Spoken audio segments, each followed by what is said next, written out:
There's something powerful about silence that most people completely underestimate. Not the silence of weakness, but the silence of control. The silence that makes a man start thinking about you more than your words ever could. Because here's the truth. When you stop explaining yourself, when you stop chasing attention, and when you stop overgiving your energy, something shifts. He starts noticing the gap you used to fill. And that gap becomes louder than any message you could send. Most women think talking more builds connection, but psychology says otherwise. Emotional attraction grows in space, not pressure. When you're always available, always responding, always reacting, become predictable. And predictability kills curiosity. But when you use silence the right way, not as punishment, but as power, you create mystery. And mystery is addictive. It forces a man to think, to wonder, to feel your absence in his routine. This is not about playing games. This is about understanding value. Because the moment you control your reactions, you control the direction of the connection. And that's where real attraction begins. There's a moment in every connection where everything shifts, but most people don't even notice it happening. It's not when you say the perfect thing. It's not when you send the longest message.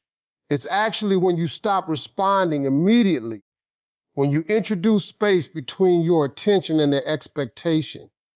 Delayed response is not about playing hard to get. It's about breaking the pattern of availability.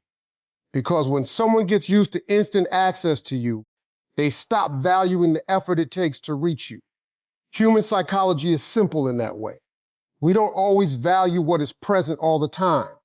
We value what feels slightly out of reach, what requires a moment of thought, what doesn't appear instantly every single time. Think about a real-life situation. A woman is constantly replying within seconds, morning, afternoon, late night. She is always there. At first, he enjoys it. It feels easy, comfortable, even exciting. But after a while, something changes. The excitement fades. Not because she did something wrong, but because nothing feels unknown anymore. There is no curiosity left. He already knows she will reply immediately, no matter what. And the brain naturally starts seeking stimulation elsewhere. Now shift that same situation. She still cares, she still engages, but she doesn't respond instantly every time.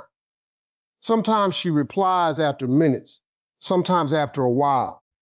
Not in a dramatic way, not with attitude, but with balance. She is still present, but not predictable. And suddenly his mind starts working differently. He starts noticing the gap. Why didn't she reply yet? Is she busy? What is she doing? That small gap creates mental engagement. This is where psychology becomes powerful. The human brain is wired to seek closure. When something is left slightly unfinished, it stays in the mind longer. That's why delayed response builds curiosity. It creates a subtle tension that makes the other person more mentally invested without any extra effort from your side. But here's where most people misunderstand it. This is not about ignoring someone to create confusion or anxiety. It's about not over-prioritizing immediate response over your own life rhythm. Because when someone becomes the center of your timing, you slowly move yourself to the edge of your own attention. There is another layer to this. Emotional value is often measured subconsciously through availability. When you are always instantly available, it signals low resistance. When something is easy to access, the mind does not attach high value to it. But when access requires a pause, a wait, a moment of distance, the mind begins to assign importance. Picture a man texting you and getting instant replies every single time. There is no anticipation, no waiting, no wondering. Now picture the same man sending a message and not getting an immediate reply. He puts his phone down, comes back later, checks again. His attention returns to you without you doing anything extra. That is emotional pull created through space, not effort. There's also something deeper happening inside your own energy when you stop reacting instantly. You begin to reclaim control over your attention. Instead of living inside notifications, you return to your own flow. You eat, you rest, you think you live. And when you finally reply, Your response comes from a grounded place, not from urgency or neediness. A real example many people experience. A woman notices she always replies instantly to one particular person. She starts feeling slightly anxious when they don't reply back quickly. She checks her phone repeatedly. That emotional dependency grows silently. Now, when she introduces delay, not to manipulate but to reset balance, she starts noticing something important. The anxiety reduces. Her mind feels less controlled by the phone. And interestingly, the other person starts engaging more thoughtfully, more intentionally. That is because energy changes perception. When you are constantly available, your presence becomes background noise. When you are selectively responsive, your presence becomes noticeable again. Delayed response also filters intention. Someone who is genuinely interested will not be discouraged by a reasonable delay. They will adjust, they will stay engaged. But someone who is only attached to convenience will slowly fade when effort is required. That is not loss. That is clarity. There's a quiet confidence in not rushing to respond. It shows that your time is not empty. It shows that your attention is not waiting. It shows that your world does not pause for every notification. And that energy is felt even through a screen. At the same time, balance is everything. This is not about building distance for the sake of ego. It is about maintaining emotional independence while still being present. You can care deeply and still not be immediately available every second. Those two things can exist together without conflict. And when that balance is maintained, something subtle starts to happen in the dynamic. The other person starts paying more attention to when you do respond. They start noticing your presence instead of assuming it. They start valuing the interaction instead of expecting it. There's a moment in relationships when everything looks normal on the surface, but something underneath begins to shift. It doesn't happen with a bigger argument or a dramatic breakup. It happens quietly when a woman stops overinvesting emotionally in someone who has become used to receiving her full attention without effort. Emotional withdrawal is not about becoming cold or distant.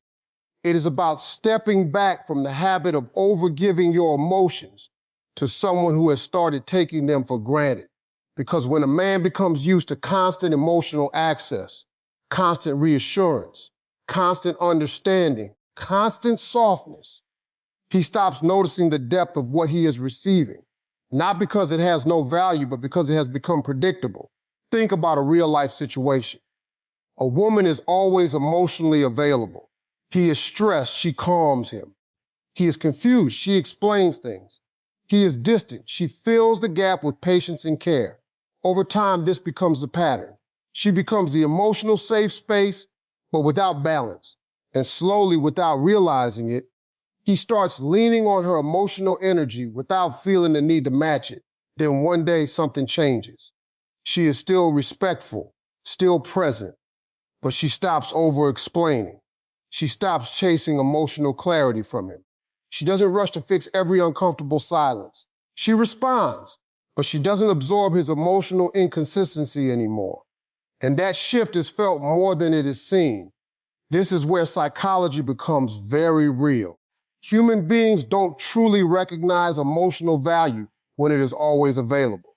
Emotional labor, when constantly given without return, becomes invisible, not because it is unimportant, but because the mind adapts to it. It assumes it will always be there. But when that emotional pattern breaks, even slightly, awareness returns. He starts noticing what was always being done for him. The comfort, the understanding, the emotional patience. Not because it suddenly appeared, but because it is no longer being overextended in the same way. There's a difference between love and emotional overfunctioning. Love is balanced. Emotional overfunctioning is when one person carries the emotional stability of the entire connection. And when that weight is lifted even partially, the imbalance becomes visible. Picture a woman who always listens, always reassures, always absorbs mood swings without question. She becomes the emotional regulator. But in doing so, her own emotional needs start getting pushed aside. The man gets used to her stabilizing everything. He doesn't realize the effort behind it because it looks effortless from the outside. Now imagine she begins to withdraw emotionally in a healthy way. She no longer jumps into every emotional storm he creates. She doesn't over-explain misunderstandings. She doesn't try to fix every shift in his mood. She still cares, but she no longer overextends herself to maintain emotional comfort for both sides. At first, there may be confusion because what used to be automatic is no longer happening in the same way. That space creates awareness, and awareness is powerful. It forces reflection. It makes him ask internal questions without her saying a word. Why does this feel different? What changed? Did I take something for granted? That reflection is where reevaluation begins. There is also an important psychological principle at work here. People assign value based on emotional cost. When emotional comfort is freely and constantly available, it becomes low cost in perception. But when that comfort requires mutual effort, emotional responsibility, and consistency, its value increases in the mind.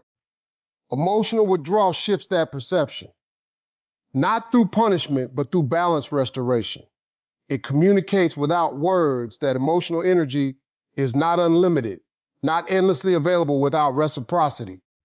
A real example is when a woman used to comfort every emotional breakdown immediately, even when she was ignored in return. Over time, she felt drained. The connection felt one-sided. When she stopped reacting instantly to every emotional wave and started giving herself space first, something changed. He started noticing her absence in those moments, not in a dramatic way, but in subtle awareness. The comfort he was used to suddenly required patience. That patience created reflection, and reflection changes perception. What many don't understand is that emotional withdrawal is not about losing interest. It is about reclaiming emotional balance. When you stop overinvesting in someone's emotional instability, you begin to see the relationship more clearly. You are no longer inside every emotional wave they create. You are observing it from a healthier distance. That distance changes everything. It removes urgency. It removes dependency. It removes the automatic emotional reaction that often leads to imbalance. And in that space, respect starts to return. Because respect in relationships is not only built through words or promises, it is built through emotional boundaries.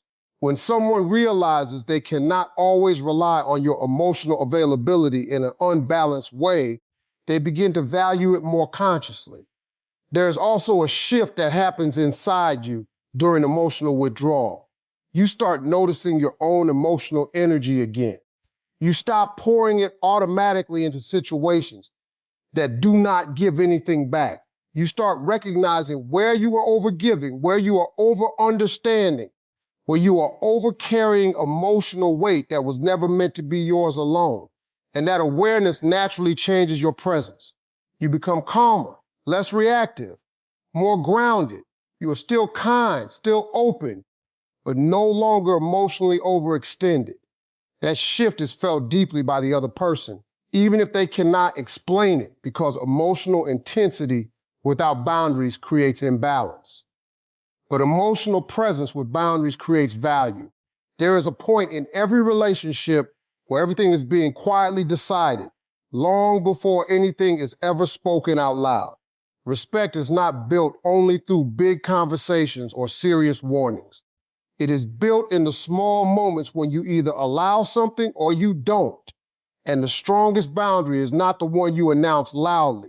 It is the one you live silently, consistently, without over-explaining yourself. A silent boundary is powerful because it doesn't invite debate. It doesn't create negotiation. It simply exists. And people adjust to it. Think about a real-life situation. A woman notices small signs early on. Slight disrespect in tone. Small dismissive comments. Late replies that come with no explanation. Not extreme behavior, but enough to create discomfort. In the beginning, she reacts emotionally. She explains how it makes her feel. She tries to communicate, tries to correct, tries to maintain peace. But nothing really changes. because the response is always emotional, not structural. Then something shifts. She stops over-explaining her discomfort. She stops giving long emotional speeches about respect. Instead, she changes her response. When someone feels disrespectful, she doesn't argue, she doesn't chase clarity, she doesn't overreact. She simply adjusts her access, her attention, her energy. That is a silent boundary. And psychology explains this very clearly. People don't learn boundaries from what you say. They learn boundaries from what you allow. Repetition teaches behavior more than words ever will. If disrespect is met with emotional availability, it continues. If disrespect is met with calm withdrawal of attention, it starts to lose power.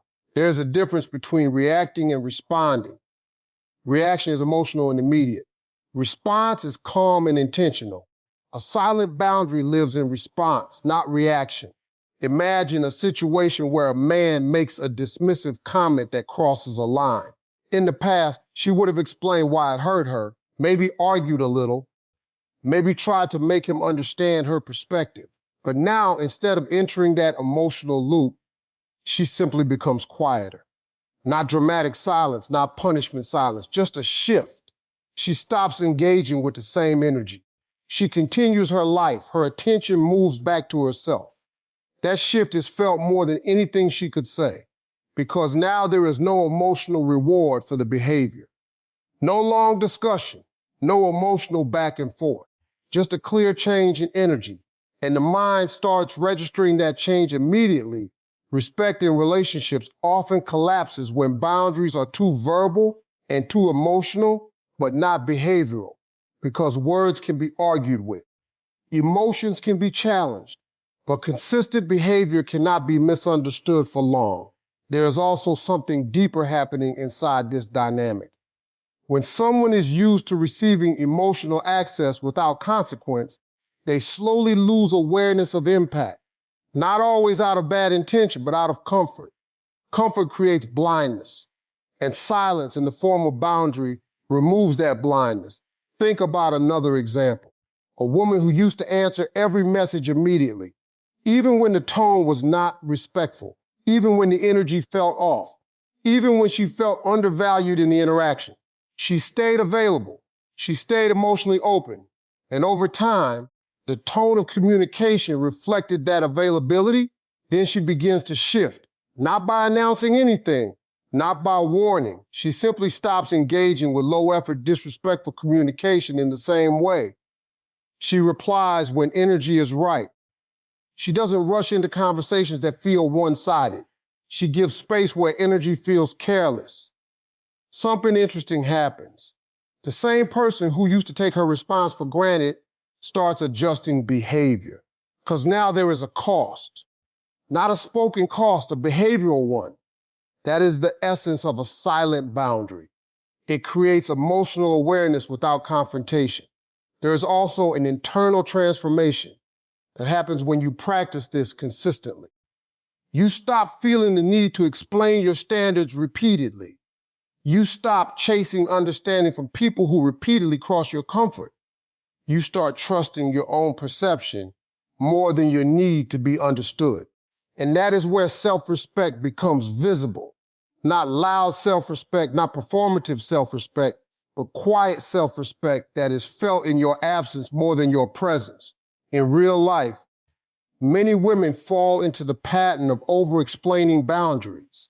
They think if they just say it clearly enough, repeatedly enough, emotionally enough, it will be respected. But over-explaining often weakens the boundary instead of strengthening it. It turns a standard into a discussion. Silent boundaries remove the discussion entirely. There is a moment when silence becomes louder than explanation. When your energy shifts more than your words ever could. When your response becomes minimal but intentional. That is when people start recalibrating how they show up around you. And the most important part is consistency. A silent boundary only works when it is steady. If sometimes you allow disrespect and sometimes you withdraw, the message becomes unclear. But when your response is consistent, the message becomes undeniable without a single argument. Respect starts adjusting itself around that consistency. And slowly, without confrontation, without emotional exhaustion, without long explanations, the dynamic changes. There is a moment in every interaction where respect is either established or quietly allowed to slip. And most people don't realize it happens not during big arguments, but in the smallest, most ordinary exchanges. A tone that is slightly off, a comment that feels a bit dismissive, a joke that crosses a line but gets ignored.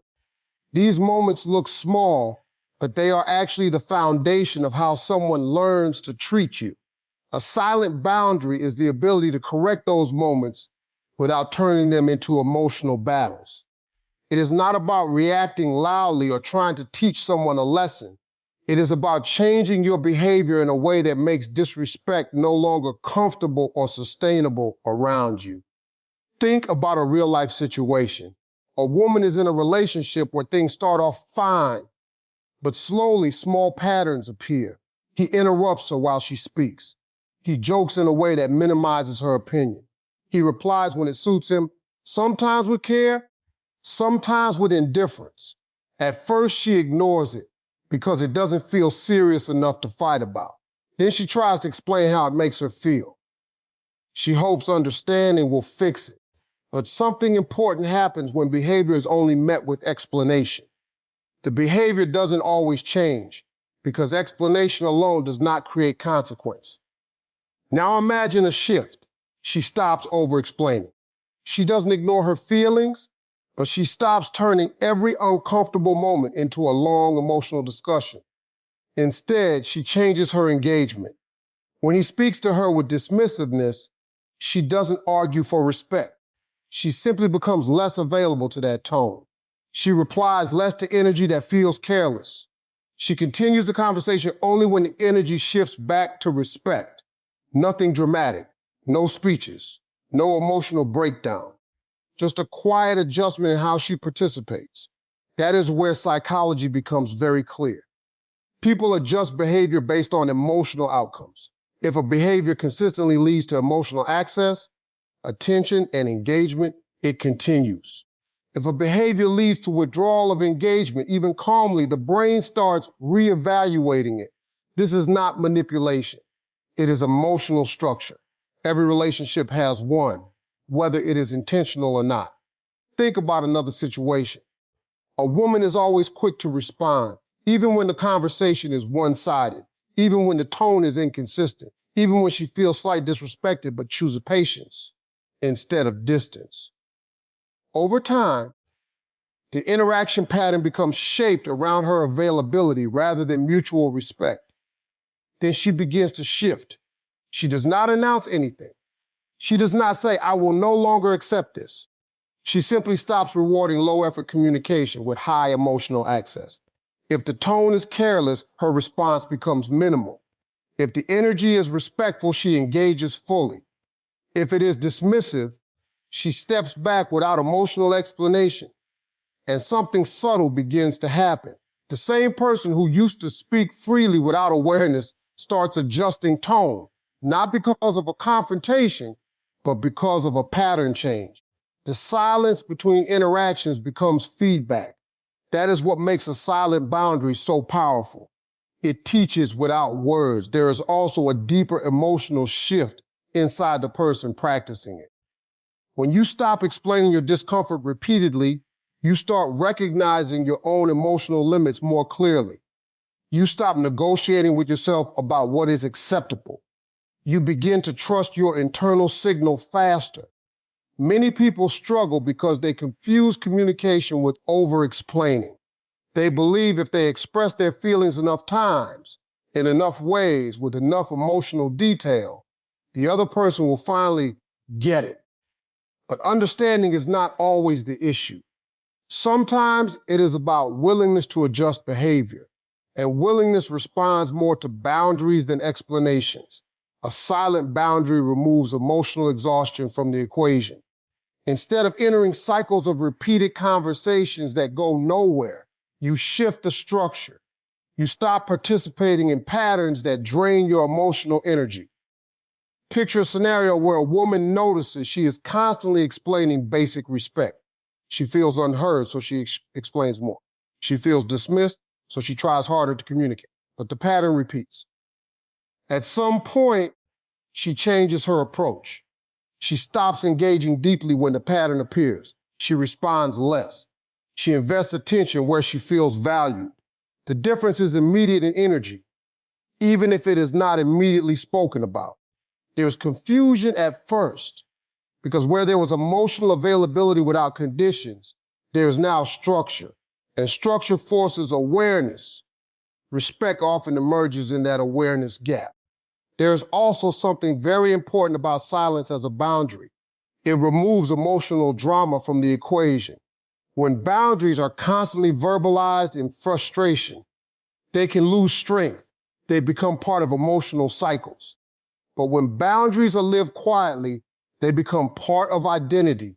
People don't argue with identity easily. They adjust to it. And over time, the dynamic begins to reorganize itself. Communication becomes more thoughtful. Tone becomes more careful. Interaction becomes more intentional. Not because of pressure, but because the emotional environment no longer supports careless behavior. Inside this process, the most powerful transformation is internal. You stop needing validation for your boundaries. You stop needing agreement. You stop needing emotional acknowledgement every time something feels wrong. You start letting behavior speak for itself, and you respond accordingly. That is where emotional maturity becomes visible without effort. There is a moment in relationships that most people completely misunderstand. It is not loud, it is not dramatic, and it does not come with warning signs that are obvious at first. It is something far more subtle. It is the shift in your energy when you stop being emotionally everywhere at once and you start becoming selective with your presence.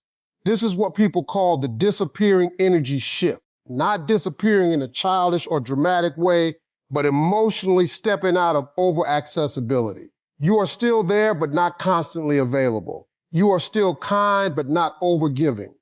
You are still present, but no longer predictable in a way that makes your presence taken for granted.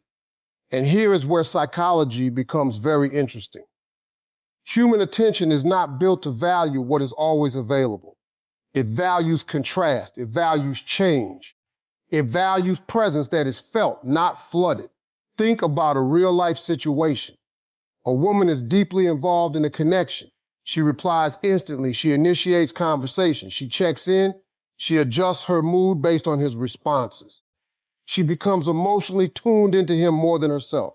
At first, he enjoys it. It feels like attention, like care, like comfort.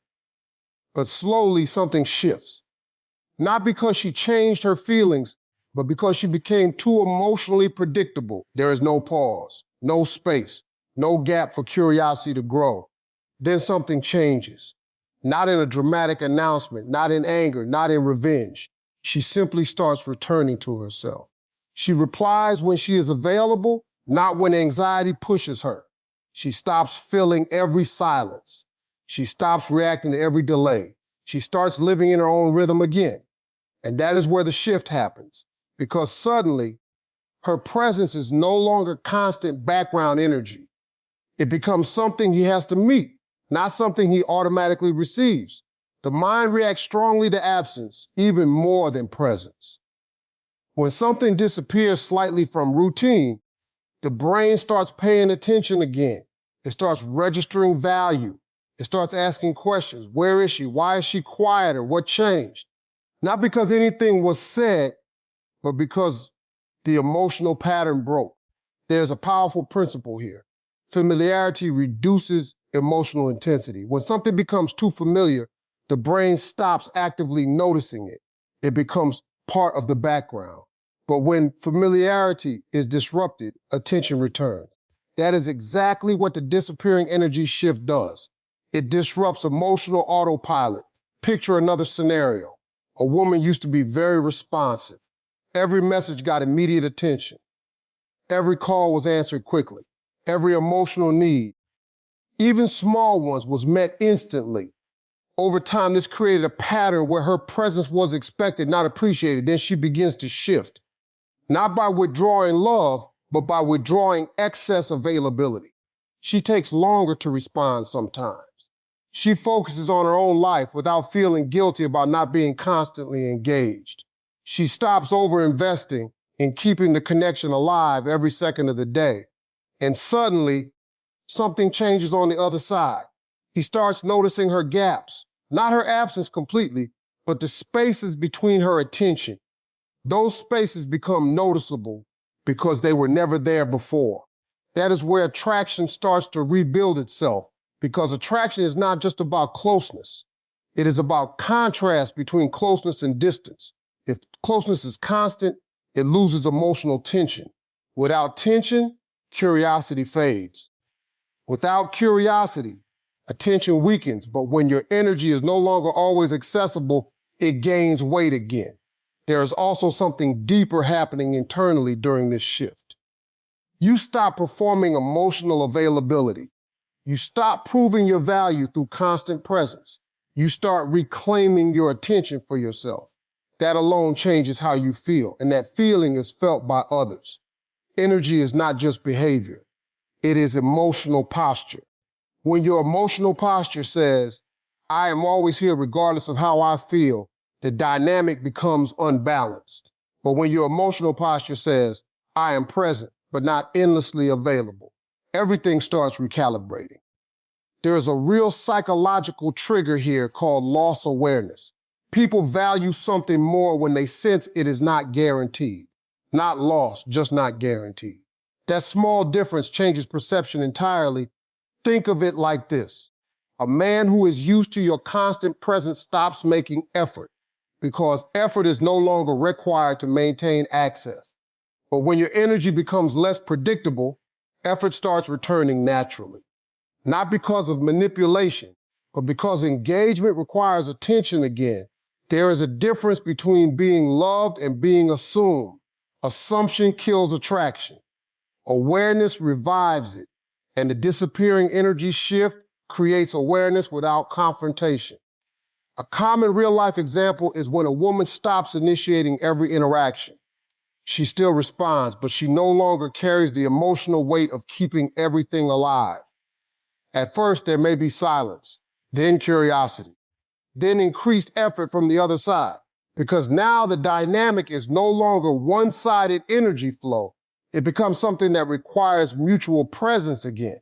What makes this powerful is that it is not about changing who you are. It is about removing excess emotional overfunctioning.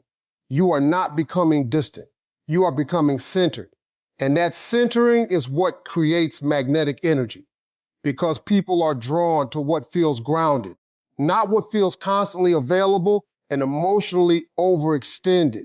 When your presence is stable but not overexposed, it carries more weight. It becomes something that cannot be ignored easily because it is no longer always there on demand. And in that shift, something very simple happens. Attention returns, curiosity returns, effort returns. Not because you chased it, but because you stopped over giving it away without balance. Now understand this clearly. Silence is not about ignoring someone to hurt them. It's about protecting your energy so you don't lose yourself in someone else's confusion. The real power comes when you stop reacting to every mood, every message, every inconsistency. Because the moment you stop over accessing yourself, people start respecting your presence differently. And here's the deeper truth. A man doesn't become addicted to noise. He becomes addicted to the emotional space you create when you are not overexposed. When you are calm, selective, and emotionally in control, you stop being an option in his mind and start becoming a standard. That's when respect begins to grow silently in the background. So don't rush to fill silence anymore. Don't fear it. Let it work for you. Because in that quiet space, your real value starts speaking louder than words ever could.